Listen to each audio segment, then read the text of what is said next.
Cette histoire se déroule le 24 décembre 1972, à Boutier-Saint-Trojan, près de Cognac, en France. La famille Méchineau se prépare à fêter Noël avec un couple d'amis, les Fontanillas. Quelques voisins les ont vus partir, mais jamais revenir. Pourtant, selon leurs amis, il n'y avait rien d'anormal.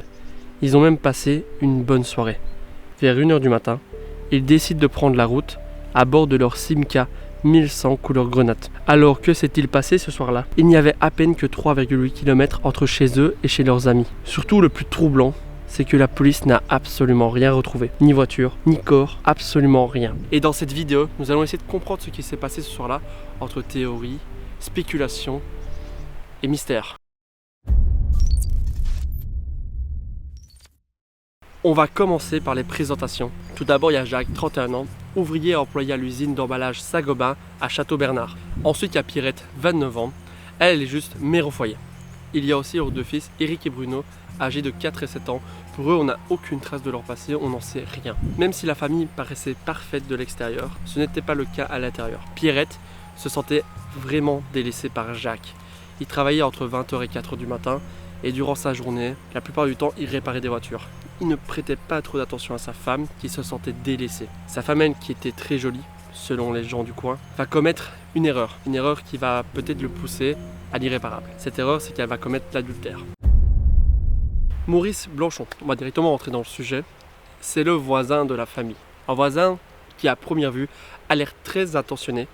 Il regarde tout ce que ses voisins font, fait attention à eux, prend des nouvelles. Mais vous avez parlé d'un adultère.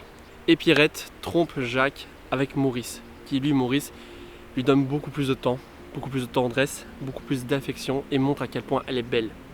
On sait très bien que Maurice est fou amoureux de Pierrette, il a dit lui-même aux journaux. Mais après, on ne sait pas trop pour Pierrette, parce qu'on n'a pas de nouvelles, donc on ne saurait pas vraiment dire si c'était réciproque ou si pour Pierrette c'était juste une aventure pour retrouver un peu de tendresse envers un autre homme. On n'en sait pas trop sur la famille Méchineau avant l'enquête, on ne connaît rien sur leur mariage, sur leur rencontre, sur leurs enfants. Tout ce qu'on sait, c'est que Pierrette a trompé Jacques pendant 2 ans avec Maurice. En fait, tout le monde le savait, sauf lui. Et Jacques, lui, en plus avec son caractère, ça sentait pas très bon. Jacques est décrit par ses proches et sa famille comme quelqu'un d'autant, détestable, qui sait mieux que tout le monde. Il n'est pas trop apprécié, il n'a pas trop d'amis, c'est pas quelqu'un de bien, en gros. Il avait une grosse fierté. Et comment vous dire que quelques jours avant la disparition, il a appris que sa femme et Maurice avaient une aventure. Il faut savoir que Maurice avait les doubles des clés de la maison. Cela lui permettait de rentrer le soir sans réveiller les enfants. Mais bon, niveau discrétion avec les voisins, c'est pas terrible. Il faut savoir en plus que Maurice a raconté une petite anecdote qui était assez marrante. C'est qu'une fois, Jacques est rentré plutôt du boulot. Et lui, il était en train de faire un boulot à Pierrette. Pardon, désolé, je suis obligé. Et pendant qu'il faisait son boulot, Maurice, faut bien préciser, lui, il va s'apercevoir que Jacques est arrivé plus tôt. Du coup, il va vite se rhabiller, il va demander à Pierrette d'occuper son mari en bas pour que lui se jette par la fenêtre du premier et puisse se barrer. Comment vous dire que Jacques, quand même, était vachement cocu parce qu'il était à ça de le découvrir et il ne l'a pas découvert. Mais bon, Maurice, lui, était juste viticole, donc il travaillait de jour et avait toutes ses soirées pour Pierrette. On ne sait pas vraiment qui a raconté à Jacques que Pierrette le trompait avec Maurice. Tout ce qu'on sait, c'est que Jacques s'est trouvé très menaçant une fois qu'il a appris que sa femme le trompait. Maurice a vu Pierrette le mercredi avant leur disparition. Et selon lui, Pierrette avait des traces de coups. Elle avait des coups et un œil au beurre noir. Mais ce qui est bizarre, c'est que les Fontanillas n'ont pas la même version. Pour eux, il n'y avait aucune trace de coups. Ils ont juste en fait remarqué un truc de bizarre. C'est que Jacques est rentré assez tard, sachant que Monsieur Fontanillas travaillait le lendemain à 4h du matin. C'est pas un comportement qui l'a trop choqué, Monsieur Fontanillas, mais il a trouvé ça quand même assez suspect. Pourquoi Jacques a-t-il manqué de respect à son ami comme ça, sachant qu'il devait se lever dans 3 heures? Quant aux menaces prononcées par Jacques, Jacques a dit à son voisin: « Si un jour j'apprends que ma femme me trompe, tout le monde y passera. Il n'y aura pas de rémission. Je connais des coins. » Par tout le monde y passera, il parlait de sa famille, même ses 2 enfants qui eux en pouvaient rien. Jacques était vraiment orgueilleux. Mais avec ces menaces, on peut se poser la question, est-ce que Jacques s'est débarrassé de sa famille et s'est peut-être donné la mort après? Ou a juste-t-il disparu? Et si Jacques avait décidé de reprendre la route si tard, c'était peut-être pour éloigner sa famille de tout bruit, de tout contact avec les gens, car personne ou très peu de gens seraient passés par là à 1h du matin. Et c'était soit pour assassiner sa famille ou la conduire dans un endroit, ça on ne sera jamais le savoir. Les gendarmes ont déjà inspecté de fond en comble la Charente, les carrières dans le coin, et ils n'ont rien retrouvé. Soit Jacques a été très minutieux et a réussi à se donner la mort et la mort à sa famille sans que personne ne le sache. Il a peut-être été très loin se donner la mort, un endroit où personne ne penserait aller voir, à une centaine de kilomètres de là. C'est vrai que c'est quand même étrange, comme si la famille s'était évaporée ce soir-là. Ils ont pris la route et plus rien. Jacques était un homme en colère, qui cachait beaucoup sa colère à ses amis, mais au fond de lui ça bouillonnait. Il voulait sa vengeance. Ou soit, il y a peut-être d'autres pistes. Selon Maurice, Jacques avait dit à Pierrette qu'ils allaient aller vivre en Australie pour démarrer une nouvelle vie. Et Maurice en est sûr de ça. C'est possible, on n'a rien retrouvé, même pas de voiture, même rien du tout. Il aurait peut-être pris l'avion dans un autre pays, on ne sait pas, parce que Jacques, quelques jours avant, était parti plusieurs fois de chez lui pour aller rendre visite à un copain d'armes, mais il partait la journée comme s'il prévoyait quelque chose avant la disparition. Ça s'est vraiment passé quelques jours avant, donc c'est assez suspect. Cette théorie que Jacques est parti en Australie ne tient pas vraiment la route, car Jacques n'a rien pris avec lui, ni affaires, ni portefeuille, ni argent, parce que la police a tout vérifié. Ils n'ont rien pris, donc pourquoi Jacques serait parti comme ça en Australie, sans déplacer de l'argent même pour acheter des billets? C'est très peu probable. Mais moi j'ai une autre théorie, et si Maurice avait peut-être tué la famille par rage? Je m'explique.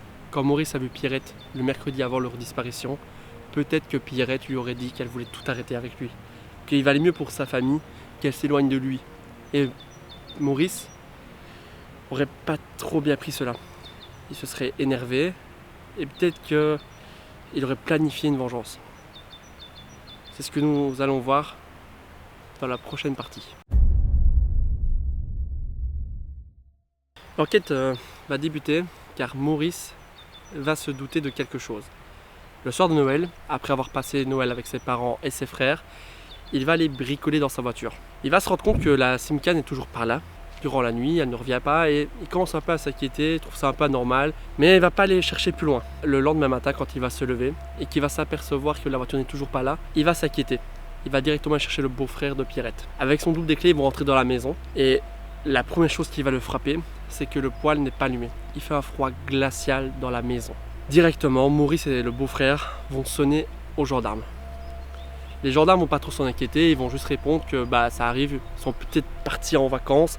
Rien de plus, ils vont pas aller chercher plus loin. Il va falloir attendre quelques jours. Après quelques jours, le travail de Jacques va contacter la police en leur disant que il n'est toujours pas venu au boulot.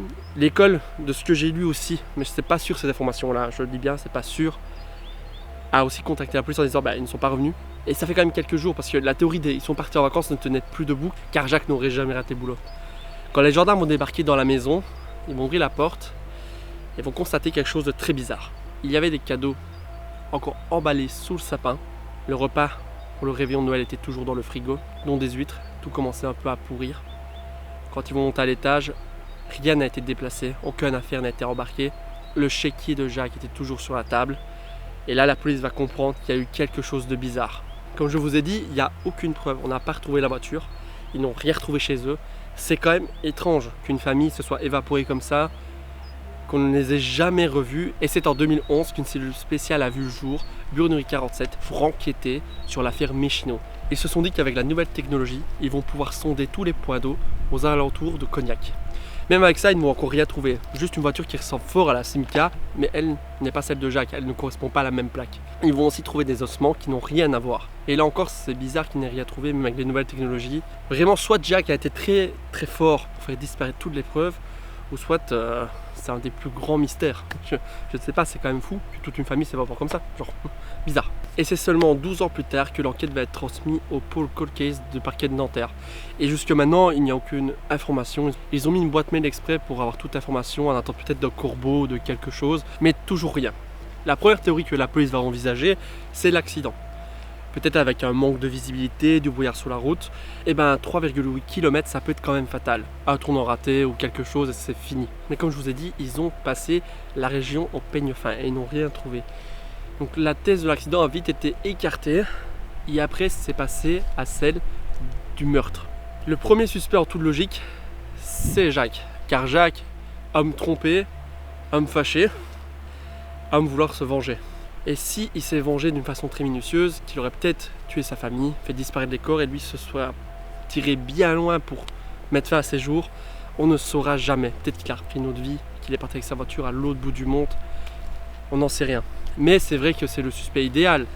Quand on pense que c'est un homme très orgueilleux, il n'aurait peut-être jamais digéré la tromperie de sa femme avec son voisin. Et si, derrière tout ça, comme je l'ai expliqué auparavant, ce serait Maurice qui aurait tué toute la famille Mechino par rage, par envie de vengeance, il se serait peut-être vraiment vengé et aurait décimé toute la famille. C'est quand même probable, mais ils ont déjà fouillé 2 fois son terrain, même son nouveau terrain, ils l'ont refouillé. Alors c'est pas très malin car le gars avait déménagé entre temps, donc ils n'auraient pu rien trouver à moins qu'il ait déplacé les cadavres. Je sais pas si c'est quelque chose de courant chez les meurtriers, mais bref, c'est pas le sujet. Et ils n'ont rien trouvé. Maurice lui maintient toujours qu'ils sont en Australie, il espère qu'un jour, même à 80 ans, que Pierrette revienne. Mais la police se dit quand même, Maurice est un suspect un peu idéal. Il était fort amoureux de Pierrette et peut-être par amour, il aurait assassiné Pierrette, peut-être par rage, on ne sait pas vraiment. Car en soi, c'est le seul qui parle de l'affaire, c'est le seul suspect qu'on a. Et même lui dit, un jour quelqu'un parlera. C'est vrai qu'en fait, on peut mettre des hypothèses, des théories, mais on n'en sait rien, on n'a aucune preuve en main. J'aime juste vous partager ces mystères-là entre vous et moi. J'adore les mystères, j'adore les lieux mystérieux. Là, je suis dans les bois, Uval-Saint-Lambert.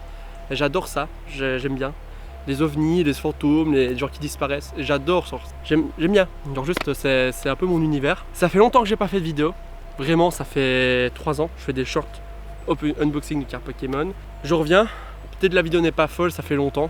J'ai un peu stressé, ça fait un petit moment. Au pire, vous la verrez peut-être jamais. Mais vraiment, ça me ferait plaisir si vous vous abonnez, si vous likez cette vidéo. J'ai mis tous mes réseaux en commentaire. Il y a Twitter, TikTok, Twitch, mais ça c'est pas pour tout de suite, ce sera pour plus tard, peut-être en cours des lives. J'aimerais bien reprendre ma passion et aussi bientôt sur ma chaîne. Il va y avoir des vlogs. Des vlogs si je vais appeler ça, genre des randonnées, peut-être des trucs comme ça un peu, où je pars en vacances, etc. J'ai envie de partager, j'ai acheté un nouvel appareil en plus, donc pourquoi pas essayer de vous partager un peu ma vie, mon quotidien, mes passions.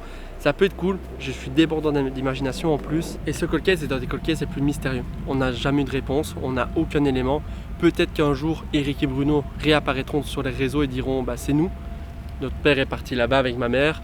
On n'en sait rien, parce que franchement, c'est ce genre de mystère où je me suis plongé sur des sites, sur des vidéos, et tu essayes de comprendre, mais en fait, tu n'as rien. C'est résoudre un puzzle sans modèle. Soit Jack a été très très fort, il est parti à l'autre bout du monde, faire peut-être une nouvelle vie, peut-être il a éliminé sa famille, ou soit c'est Maurice qui s'est vengé et qui lui a été très très fort. Bon, ça m'a fait extrêmement plaisir de vous parler aujourd'hui. On se retrouve bientôt pour de nouveaux mystères et de nouvelles vidéos. Ciao les gars!